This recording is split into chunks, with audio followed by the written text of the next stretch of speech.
Hi, Judd here, and we're going to do a little cooking with Judd. Now what I've done, I got 3 pounds of ground turkey and 1 pound of ground sausage, and about that much in the can of gluten-free plain breadcrumbs, a little less than half a can. And I made up a whole bunch of patties, which will take me through the next 10 days or so, and this is how I serve it. I actually serve it 2 ways, but this is my primary method. First, we make a nice bed of lettuce here. Nice generous bed of lettuce. Okay, I use the shredded lettuce. Then we take some regular sour cream, mix that up, of course. Get it all mixed up nice. We take a couple nice dollops of that, lay them in there.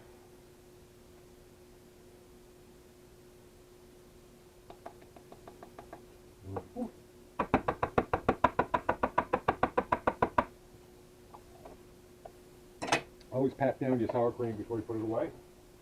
Then we take this burger, which I've cooked up to 165, and we squish it in there.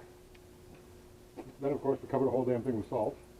Then we take some Kraft shredded cheddar, and we just dump that on top of it.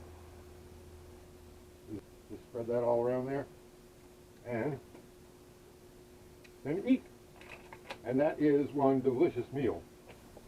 Now the other thing I do is sometimes I'll cut this in half and put this all in a tortilla, in 2 tortillas, gluten-free tortillas, and have it that way, which is more like eating a hamburger. And I don't use as much lettuce, but I like this real good. So there you go. Happy day to you.